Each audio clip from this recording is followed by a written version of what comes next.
이 시간에는 히브리서 11장 13절에서 16절의 말씀을 본향이라는 제목으로 나누겠습니다.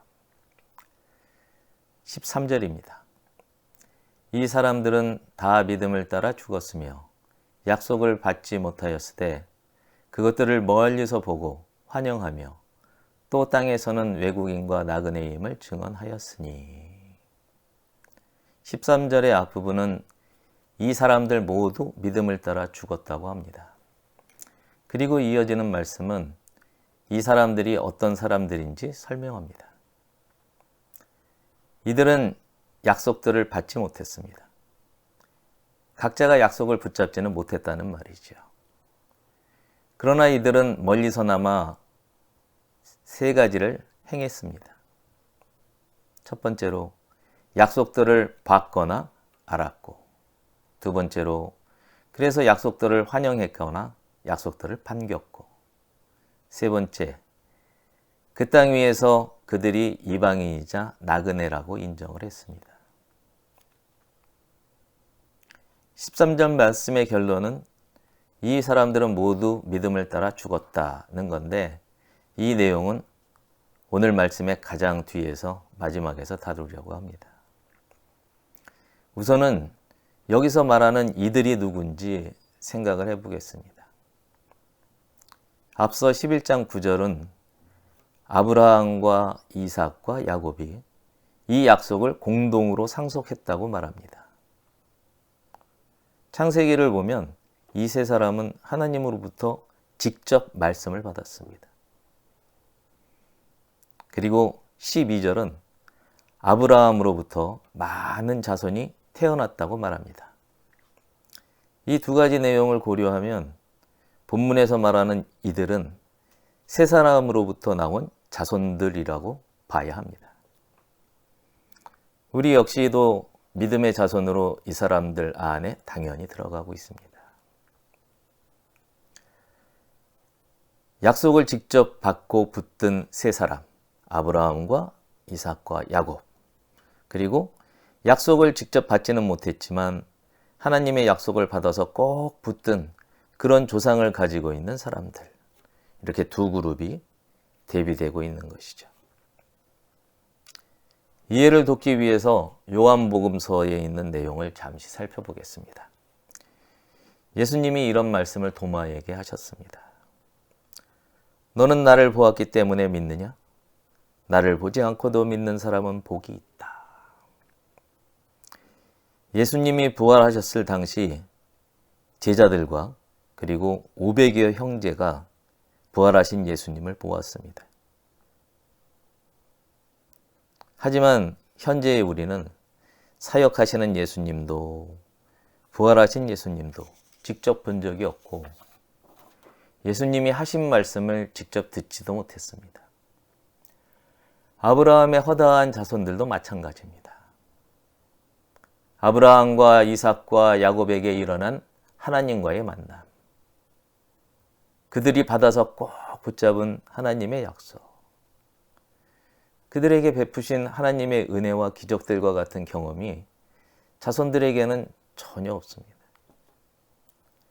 직접적으로 보고 듣고 받은, 그래서 꼭 붙든 어떤 약속도 그들에게는 없는 것입니다. 히브리서 11장 1절의 말씀을 다시 떠올려 봅시다. 믿음은 바라는 것들의 실상이요 보이지 않는 것들의 증거니. 듣는데 보입니다. 보인다면 현실입니다. 아브라함과 이삭과 야곱에 대한 그의 자손들의 경험은 예수님에 대한 우리들의 경험과 같습니다. 시간적으로 결코 가까이 있는 것이 아닙니다. 그래서 아주 멀리서 뭔가를 했다고 합니다. 뭘 했느냐? 첫 번째로 멀리서 봅니다. 그들은 세 조상의 삶과 그들과 함께 하신 하나님을, 그리고 우리는 예수님과 그분이 하신 말씀과 일들 속에 함께 하신 하나님을 이제는 생생하게 듣고 보고 느낍니다. 그렇다면 체험인 것이고, 그리고 이제는 아는 것입니다. 두 번째로, 이제는 스스로에게 너무 먼 얘기로 떠밀어내는 것이 아니라 반깁니다. 그러니 복음입니다. 복음은 예수님인 동시에 하나님이고 성령님이신 것입니다.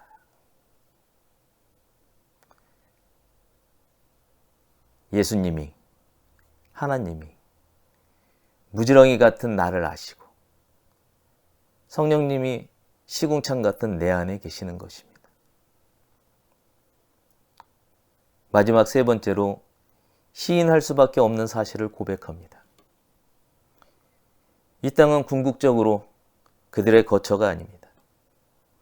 이 땅에서 그들뿐만 아니라 우리 전부도 이방인이고 나그네입니다.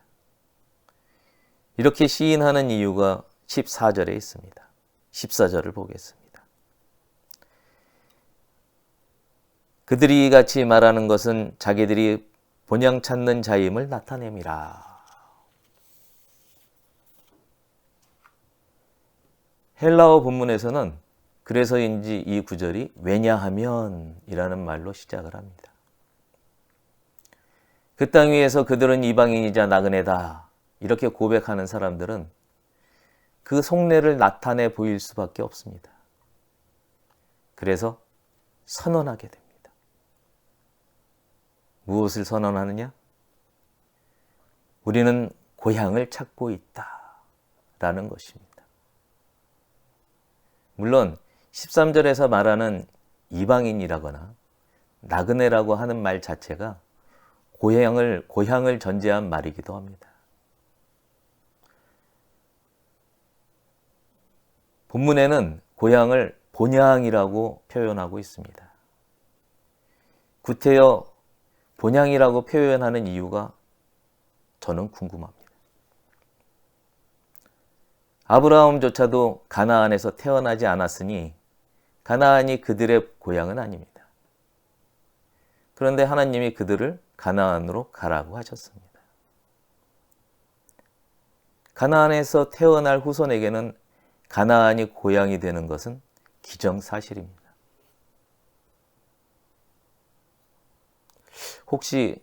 이건 혹시인데 홍수로 당한 땅의 모습이 변했지만 가나안 어딘가에 에덴이 있었을까요? 이건 혹시입니다. 더 이전으로 돌아가서 창세기 2장 7절을 보면 여호와 하나님이 땅의 흙으로 사람을 지으시고 생기를 그 코에 불어넣으시니 사람이 생명이 되었다라고 말합니다. 몸은 흙에서, 생명과 영혼은 하나님에게서 왔다는 것이죠. 그래서인지 그들도 우리도 본질적으로 떠나온 곳, 본향을 갈망하거나 추구하는지도 모릅니다. 이 땅에서는 우리가 어디에 있든 무엇이 되었든지 간에 그것은 우리 삶의 흔적이고 그림자일 뿐입니다. 우리의 본질적 삶은 소명을 따라서 하나님이 우리를 창조하신 뜻을 이루는 것입니다. 우리의 삶은 결국 하나님의 영광인 것이죠. 하늘, 곧 우리 생명의 기초가 있는 영원한 하나님의 성 천국에서는 우리 모두가 하나님의 자녀입니다. 하나님이 내가 설 땅이고 나를 두르실 성입니다. 그분이 우리의 아버지이십니다. 이 고백의 증거가 15절에 있습니다. 15절 말씀입니다. 그들이 나온 바 본향을 생각하였더라면 돌아갈 기회가 있었으려니와. 만일에 그들이 떠나서 나온 고향을 정말로 언급하고 있는 것이라면 어쨌거나 꼭 돌아갈 기회를 그들이 가지고 있었다는 것이죠. 설명하자면 이렇습니다. 고향이 이 지구상의 특정한 지리적 위치를 말하는 거라면 때가 되면 갈 수가 있는 기회가 분명히 있었을 거라는 거죠. 그런데 따져볼 게 더 있습니다. 고향이라면 적어도 두 가지 조건을 갖추어야 합니다. 자신의 몫으로 자신을 기다리고 있을 땅, 그리고 자신을 아는 사람들입니다. 돌아가 보니 땅도 사람도 내게 속하거나 내가 속한 아무것도 없다면 그곳은 알던 곳일지는 몰라도 고향이라고 할 수는 없을 겁니다. 그래서인지 이어지는 16절은 헬라어로는 그러나라는 말로 시작을 합니다. 16절입니다. 그러나 그들이 이제는 더 나은 본향을 사모하니 곧 하늘에 있는 것이라. 이러므로 하나님이 그들의 하나님이라 일컬음 받으심을 부끄러워하지 아니하시고 그들을 위하여 한 성을 예비하셨느니라. 좀 더 풀어서 얘기하자면 이런 겁니다. 그러나 이제는 더 좋은 것을 그들이 소망하고 있는데, 여기서 사모하다는 말은 소망하다라는 뜻을 가지고 있습니다. 다시 나누겠습니다. 그러나 이제는 더 좋은 것을 그들이 소망하고 있는데 이것은 하늘 위에 있다. 우리를 포함한 아브라함의 자손들이 그 하나님을 내 하나님이라고 부르고 있는 것을 하나님이 부끄러워하지 않으신다. 어떻게 알 수 있느냐? 하나님이 그들에게 한 성을 준비하셨기 때문이다. 이런 말씀입니다. 자, 하나님이 아브라함에게 떠나기를 명하셨을 때 순서를 한번 봅시다. 이렇게 되어 있습니다. 고향과 친척과 아비의 집을 떠나서 이런 순서로 되어 있습니다. 하나님이 사람을 창조하신 세세한 이야기가 성경에는 없습니다. 단지 땅의 흙으로 사람을 지으시고 생기를 그 코에 불어넣었다라고만 되어 있습니다. 잠시 상상의 나래를 펴봅시다. 하나님이 이렇게 하셨을 것 같지 않습니까? 땅의 흙은 우리의 형상을 이루어라 명령하셨고 흙으로 된 우리의 형상은 성령을 받아라 이렇게 명하시지는 않았을까요? 하나님은 분명하게 나는 아브라함의 하나님이요 이삭의 하나님이요 야곱의 하나님이로라 라고 하셨습니다. 여기에 대해서 예수님은 하나님은 죽은 자의 하나님이 아니요 살아있는 자의 하나님이시니라 라고 하셨습니다. 그래서 아브라함도 이삭도 야곱도 살아있다 또는 부활했다 라고 말씀하신 것이죠. 더 나아가 요한복음 11장 25절에서 26절의 말씀을 보면 예수께서 이르시되 나는 부활이요 생명이요 생명이니 나를 믿는 자는 죽어도 살겠고 무릇 살아서 나를 믿는 자는 영원히 죽지 아니하리니 이것을 네가 믿느냐? 라고 말씀합니다. 아브라함과 이삭과 야곱이 하나님을 믿었으니까 죽었지만 살아나지는 않았을까요? 또한 영원히 죽지 않는다고 했으니 지금도 살아있지는 않겠습니까?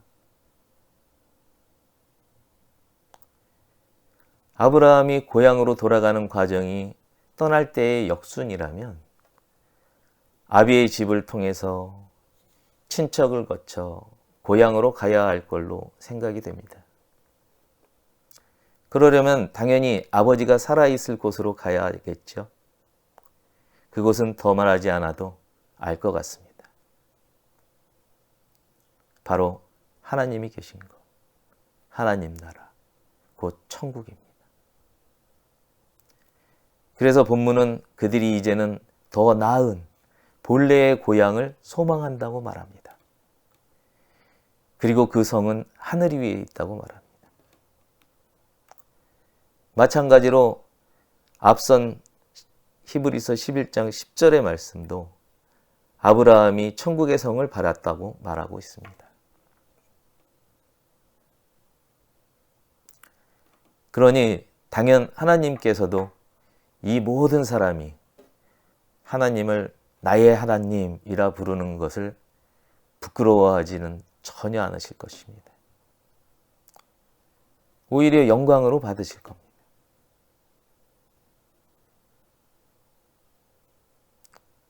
그렇다면 하나님은 본문이 말씀하는 한 성, 그 성을 정말로 마련하셨을까요? 요한복음 14장 1절에서 3절의 말씀입니다.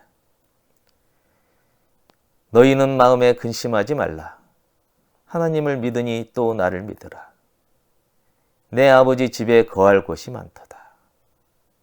그렇지 않으면 너희에게 일렀으리라. 내가 너희를 위하여 거처를 예비하러 가노니 가서 너희를 위하여 거처를 예비하면 내가 다시 와서 너희를 내게로 영접하여 나 있는 곳에 너희도 있게 하리라.